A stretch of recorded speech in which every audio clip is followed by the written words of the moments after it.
नमस्कार। आप सभी लोगों का स्वागत है राइस स्मार्ट हिंदी के ऑनलाइन प्लेटफॉर्म पर। हम लोग इस समय लगातार प्रैक्टिस कर रहे हैं, तो आइए आज चलते हैं। आज का जो अभ्यास प्रश्न है उससे ठीक पहले राइस स्मार्ट ऑनलाइन प्लेटफॉर्म के माध्यम से एसएससी कंप्लीट सॉल्यूशन बैच आपको मिल रहा है, जिसमें लगातार 3 घंटे की कक्षाएं मिलेंगी, स्टडी मटेरियल मिलेगा, आपको क्लास टेस्ट मिलेगा, हैंडआउट मिलेगा। ये बहुत सारी चीज़ों के साथ हमारे साथ जुड़ सकते हैं आप।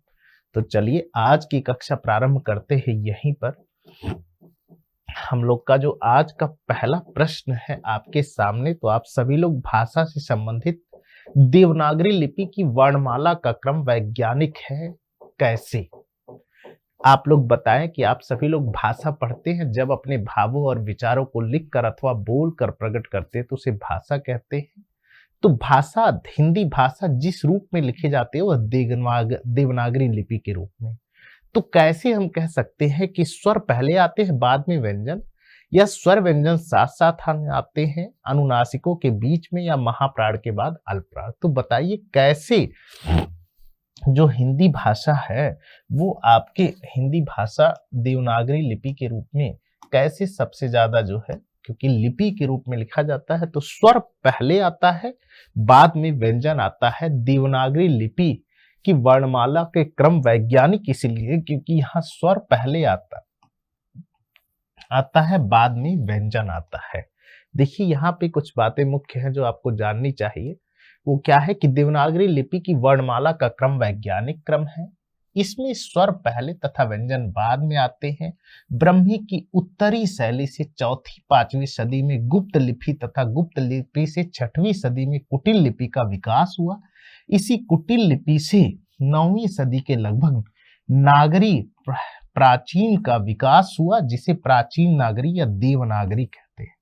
देवनागरी का सर्वप्रथम प्रयोग गुजरात के राजा जयभट्ट के वहां 7वीं सदी 8वीं सदी में एक शिलालेख में हमें दिखाई देता है।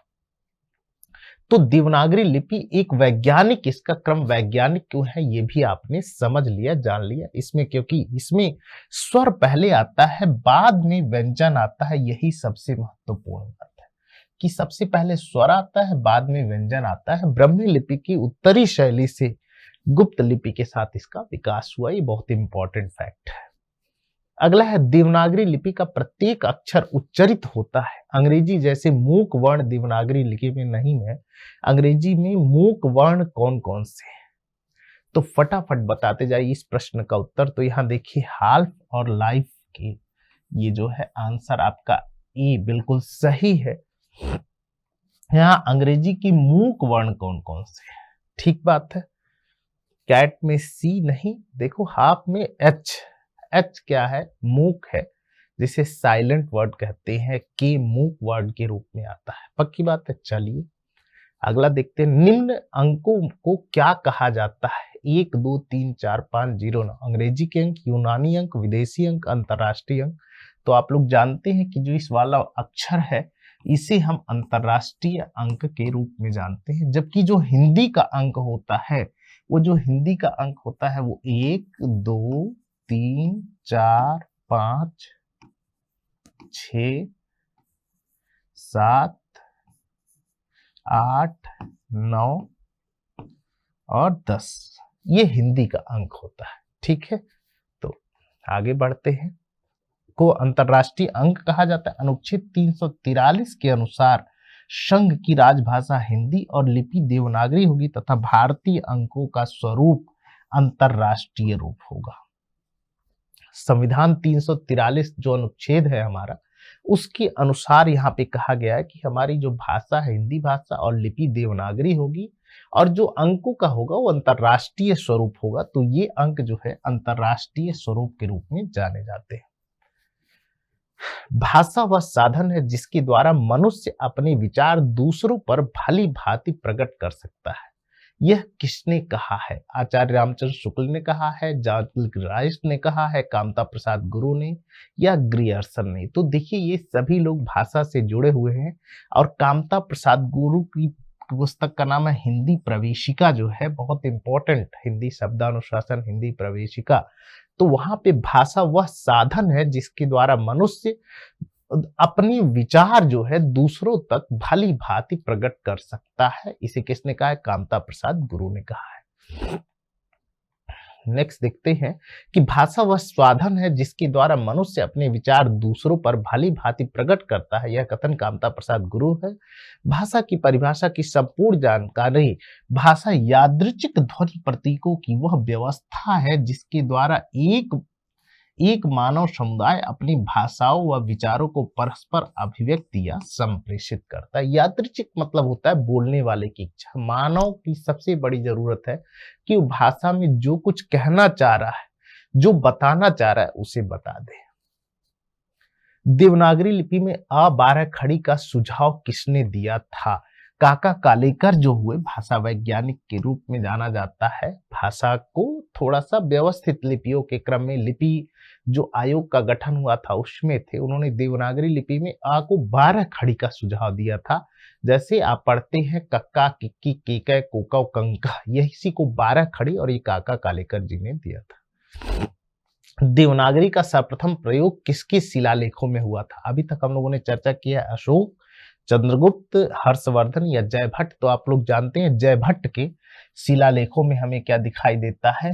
पहली बार देवनागरी का जो है प्रयोग हमें दिखाई देता है जयभट्ट के शिलालेखों में।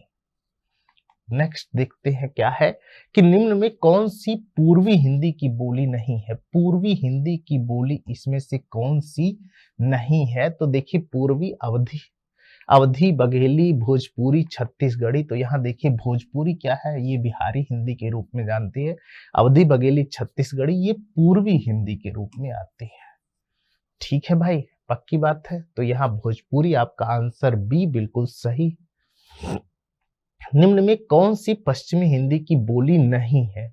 पश्चिमी हिंदी की बोली नहीं है। बघेली, कन्नौजी, बांगरू या ब्रज।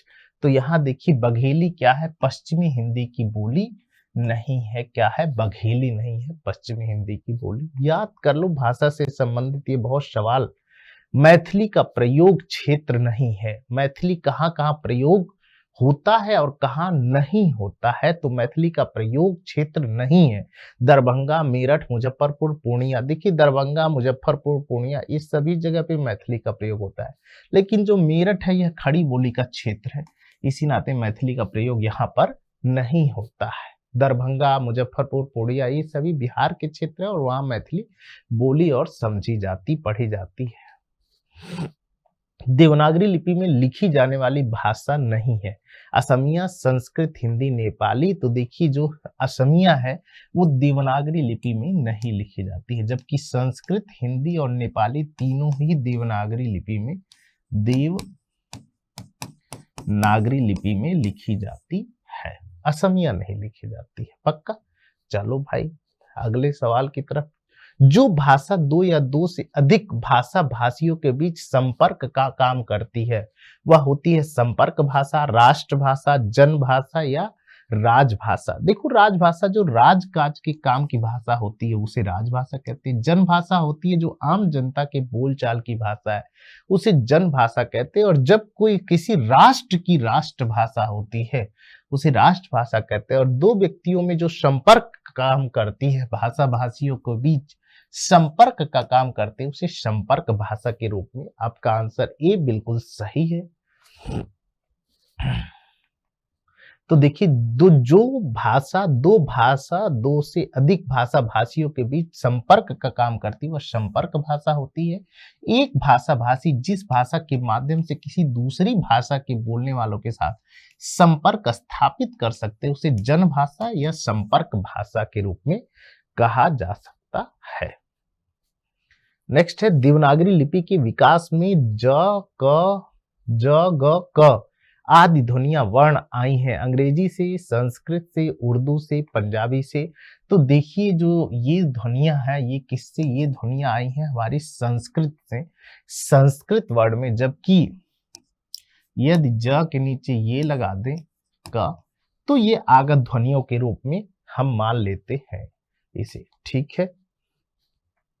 कौन सी बोली पूर्वी हिंदी की नहीं है? पूर्वी हिंदी की कौन सी बोली नहीं है? ब्रजभाषा, अवधी, छत्तीसगढ़ी या पहाड़ी।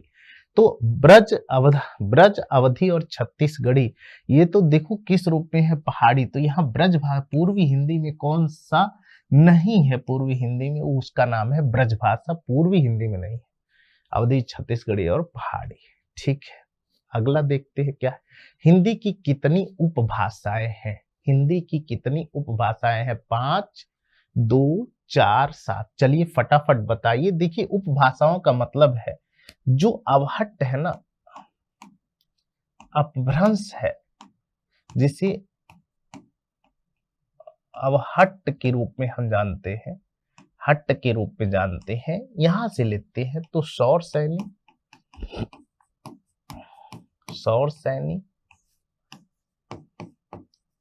मागधी, अर्धमागधी,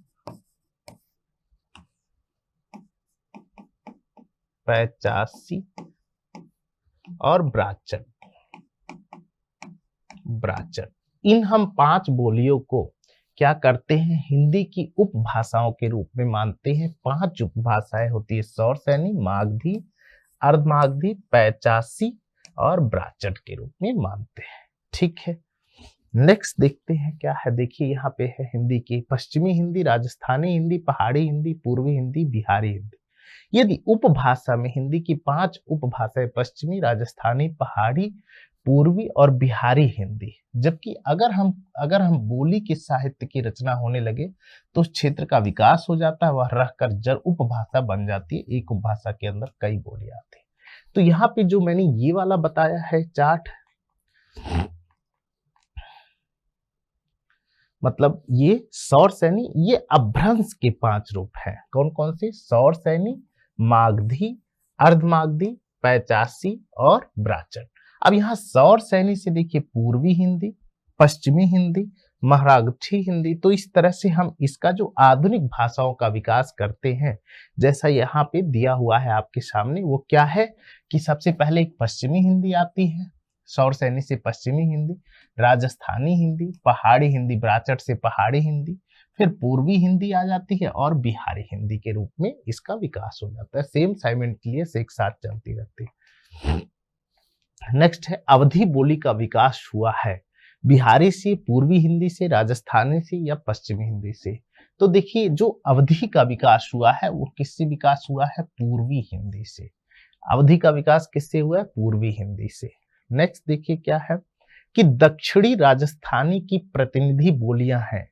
दक्षिणी राजस्थानी की प्रतिनिधि बोलियां हैं मारवाड़ी, मेवाती, मालवी या हड़ौती।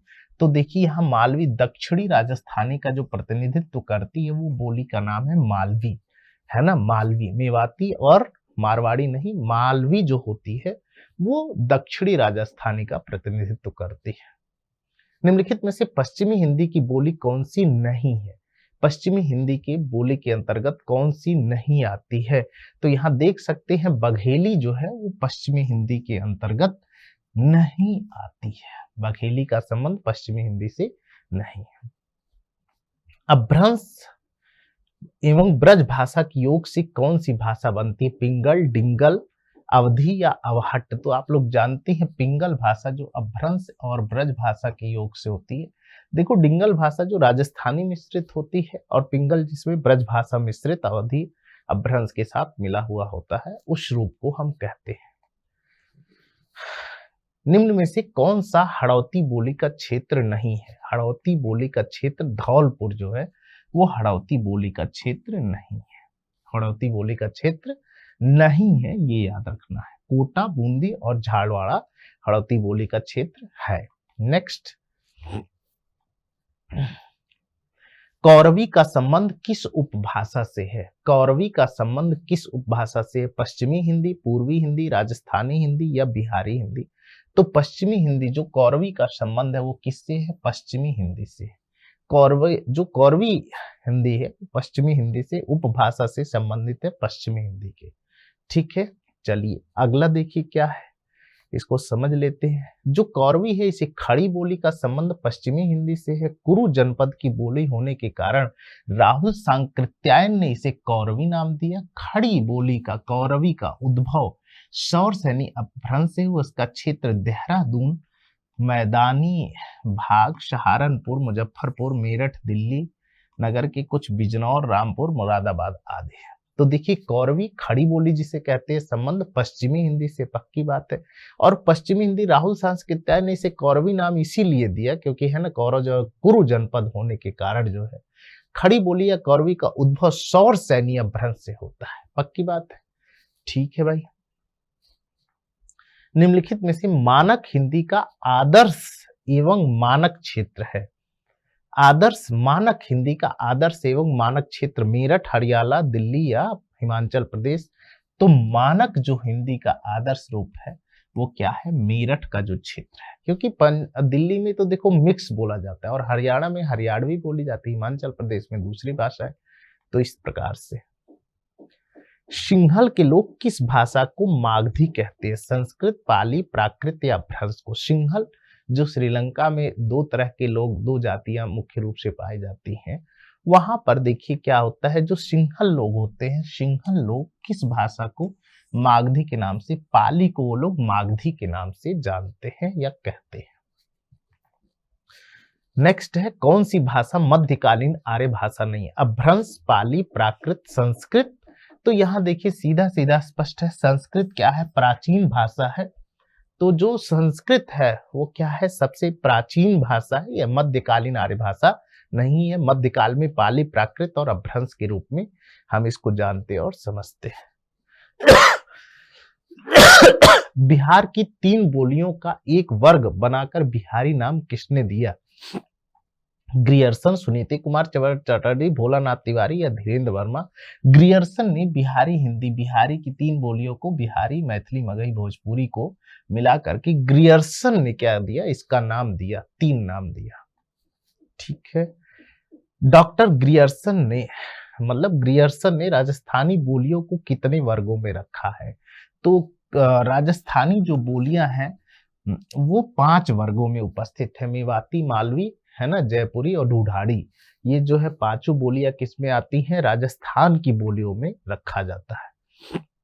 पश्चिमी हिंदी उपभाषा वर्ग में नहीं है, कौन सी नहीं है, बघेली क्या है, पश्चिमी हिंदी उपभाषा वर्ग में नहीं है, बघेली।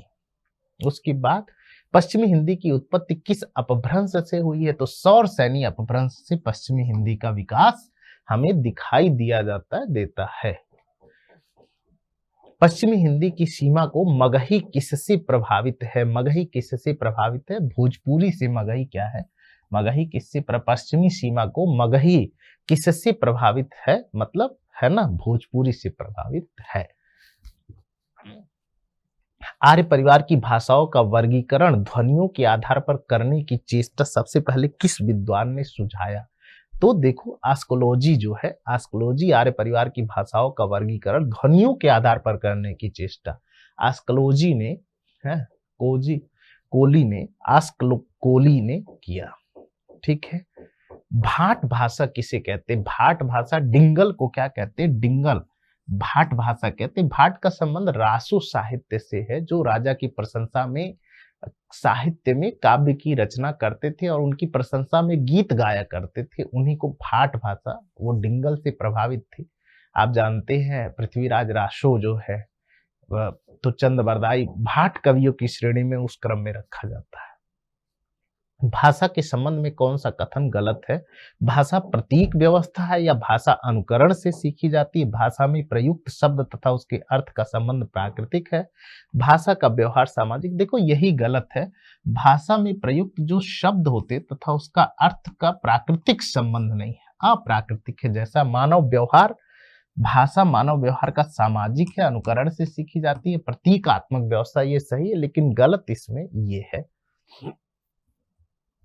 भारतीय संविधान के किस अनुच्छेद में अष्टम सूची के अंदर भारतीय भाषाओं की व्यवस्था की गई है, तो अनुच्छेद 351 के रूप में जो है ना 351 जो है व्यवस्था की गई अष्टम अनुसूची के अंतर्गत भाषाओं की व्यवस्था जो की गई। वैसे भाषाओं से संबंधित जो पूरा का पूरा मुद्दा वो 343 से लेके 351 तक लगातार है कि भाषा कहाँ कहाँ रहेगी, लेकिन भारतीय संविधान के अष्टम अनुसूची में जो इस समय 22 भाषाएं हैं, उन भाषाओं को लेकर के 51 में, ठीक है।